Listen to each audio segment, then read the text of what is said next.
Hello everyone, welcome you all. আজকের এই ক্লাসে আমরা ক্লাসিফিকেশন অফ নাম্বার নিয়ে আলোচনা করব। তোমাদের মধ্যে ম্যাথে যারা নিজেদের দুর্বল ভাবো তাদের জন্য এই ক্লাসটি খুবই গুরুত্বপূর্ণ। দেখো, তোমরা যে কোনো কম্পিটিটিভ এক্সামের জন্য প্রস্তুতি নাও না কেন, প্রতিটা এক্সামের ক্ষেত্রে কিন্তু এই ম্যাথ সাবজেক্টটা একটা খুবই বড় ভাইটাল রোল পালন করে। অঙ্কে স্ট্রং মানে এক্সট্রা অ্যাডভান্টেজ। কিন্তু আমি দেখেছি ম্যাক্সিমাম স্টুডেন্টের কাছেই সবথেকে ভয়ের সাবজেক্ট হচ্ছে এই অঙ্কটা। এর অন্যতম বড় কারণ হচ্ছে বেসিক কনসেপ্টের অভাব। ম্যাথে তোমাদের এই ভয় দূর করার জন্য আমি একদম বেসিক থেকে অঙ্ক ক্লাস করানোর কথা ভেবেছি। আজকে তার প্রথম ক্লাসটি কেমন হলো জানিও। তোমাদের থেকে যদি পজিটিভ ফিডব্যাক আসে তাহলে আমি এই ক্লাসটা আরও কন্টিনিউ করার চেষ্টা করব। চলো দেরি না করে এবার ক্লাসটা শুরু করা যাক। প্রথমে আমরা দেখব স্বাভাবিক সংখ্যা অর্থাৎ ন্যাচারাল নাম্বার। এই ন্যাচারাল বা স্বাভাবিক সংখ্যা হলো সেই ধরনের সংখ্যা যেগুলো আমরা সাধারণত গণনার ক্ষেত্রে কাজে লাগাই। যেমন 1, 2, 3, 4, 5 এইভাবে চললো একদম ইনফিনিটি পর্যন্ত। তাহলে ন্যাচারাল নাম্বারগুলো কি কি হলো? 1 থেকে শুরু করে ইনফিনিটি পর্যন্ত। একটু ভালোভাবে লক্ষ্য করে দেখো যে এই ন্যাচারাল নাম্বারগুলোর মধ্যে জোড়, বিজোড় এবং মৌলিক সংখ্যা অর্থাৎ প্রাইম নাম্বারগুলো কিন্তু ইনক্লুড আছে। এবার দেখো, স্বাভাবিক সংখ্যার সঙ্গে যদি আমরা শূন্য অ্যাড করি তাহলে সেটাকে কি বলা হয়? অখণ্ড সংখ্যা বা হোল নাম্বার। প্রথমে কি বললাম? আমরা যে সংখ্যাগুলো গণনা করি 1 থেকে শুরু করে ইনফিনিটি, সেটাকে কি বলে? ন্যাচারাল নাম্বার বা স্বাভাবিক সংখ্যা। এরপর আমি বললাম যে স্বাভাবিক সংখ্যার সঙ্গে যদি 0 অ্যাড করা হয় সেটাকে কি বলা হবে? হোল নাম্বার বা অখণ্ড সংখ্যা। এই পর্যন্ত ক্লিয়ার? এরপর দেখো ঋণাত্মক সংখ্যা। যদি একটা নাম্বার লাইন ইমাজিন করো তাহলে দেখো 0 এবং +1, +2, +3 এগুলো কিন্তু এই হোল নাম্বারের আন্ডারে পড়ছে। আর -1, -2, -3 এইভাবে মাইনাস ইনফিনিটি পর্যন্ত এই সংখ্যাগুলোকে কি বলবো? ঋণাত্মক সংখ্যা বা নেগেটিভ নাম্বার। এবার দেখো এই হোল নাম্বার আর নেগেটিভ নাম্বার এই দুটোকে একসঙ্গে বলা হয় ইন্টিজার বা পূর্ণ সংখ্যা। তাহলে ইন্টিজারের মধ্যে কি কি আসছে? 0 আসছে, +-1 আসছে, +-2 আসছে, এইভাবে প্লাস ইনফিনিটি। এই পর্যন্ত বুঝতে পেরেছ? ইন্টিজার অর্থাৎ পূর্ণ সংখ্যার বিপরীত হলো নন ইন্টিজার অর্থাৎ ভগ্নাংশ। এই ভগ্নাংশের আবার অনেকগুলো ভাগ আছে। যেমন মনে করো 0.2 এটা হচ্ছে দশমিক ভগ্নাংশ। তারপর মনে করো 2/3 এটা প্রকৃত ভগ্নাংশ। লব যখন বড় হবে যেমন 3/2 এটা হচ্ছে অপ্রকৃত ভগ্নাংশ। 1/2/3 এটা হচ্ছে মিশ্র ভগ্নাংশ। ভগ্নাংশ নিয়ে যখন আলাদা একটা ক্লাস করানো হবে সেখানে এগুলো আরো ভালোভাবে আলোচনা করা হবে। আজকে শুধু ক্লাসিফিকেশনগুলো দেখে নাও যেগুলো তোমাদের এক্সামের জন্য ইম্পর্টেন্ট।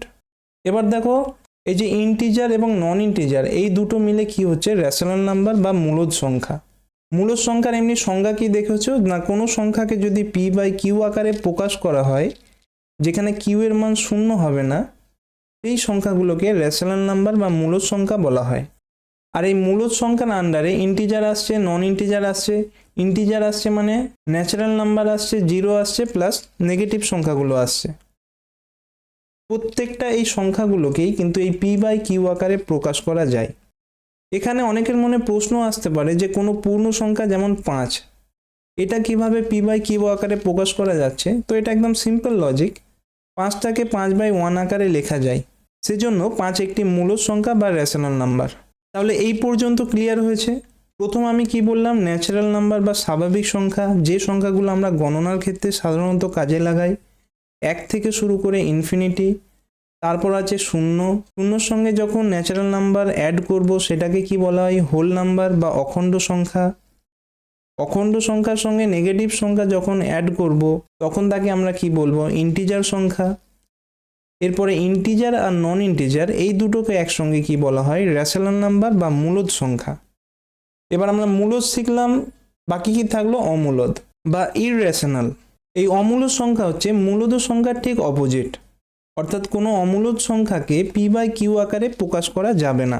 এর উদাহরণ হিসাবে কি হবে? √3, √2।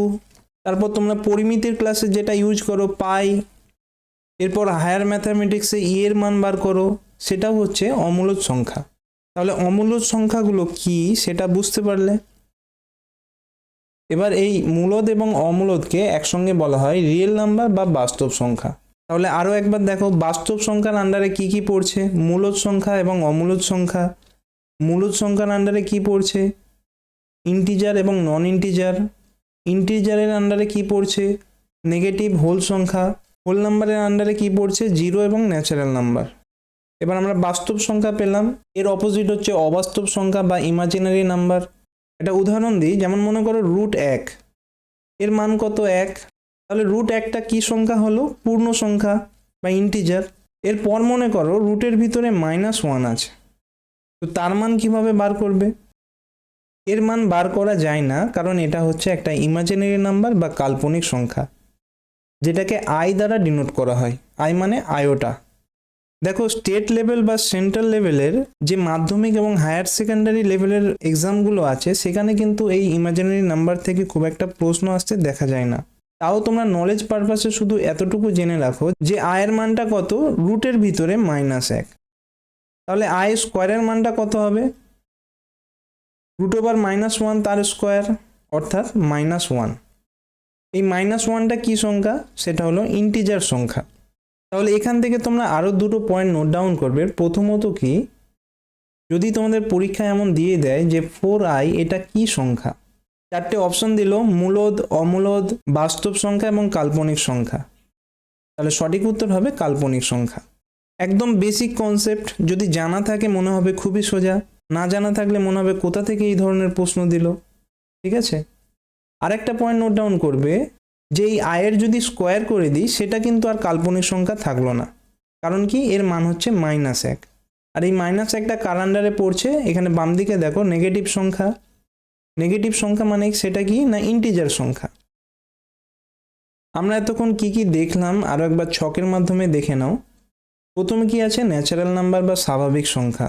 সেটা কি দেখলাম? 1 2 3 4 এভাবে শুরু করে ইনফিনিটি বা অসীম পর্যন্ত। তো এই ন্যাচারাল নাম্বারের সঙ্গে যদি 0 অ্যাড করা হয়, সেটা হচ্ছে হোল নাম্বার বা অখণ্ড সংখ্যা। এই অখণ্ড সংখ্যার সঙ্গে যদি নেগেটিভ সংখ্যা অ্যাড করা হয়, তাহলে সেটাকে বলবো ইন্টিজার বা পূর্ণ সংখ্যা। পূর্ণ সংখ্যার অপোজিট কি? ফ্র্যাকশন বা ভগ্নাংশ।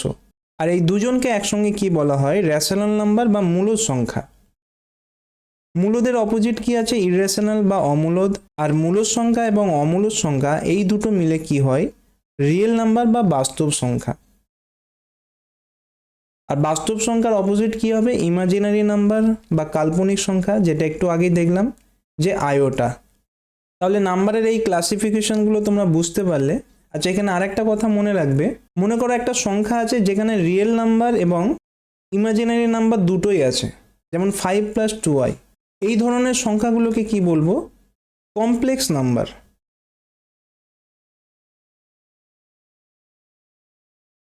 এই কমপ্লেক্স নাম্বারকে বাংলাতে কি বলা হবে? জটিল সংখ্যা। এটা মনে রাখবে। সম্ভবত পিএসসি MBI এই ধরনের একটা প্রশ্ন এসেছিল যে নিচের কোনটি একটি জটিল সংখ্যা। তাহলে জটিল সংখ্যা বা কমপ্লেক্স নাম্বার কাকে বলবো? যে সংখ্যার মধ্যে একটা রিয়েল নাম্বার আছে এবং একটা ইমাজিনারি নাম্বার আছে। আজকের এই ক্লাসে আমি নাম্বারের ক্লাসিফিকেশনগুলো দেখালাম। আমি আশা করছি তোমরা সবাই বুঝতে পেরেছো। অনেকের কাছে এটা সোজা মনে হতে পারে, কিন্তু অনেক সময় এক্সামে কিন্তু এখান থেকে কনসেপচুয়াল প্রশ্ন আসতে দেখা যায়।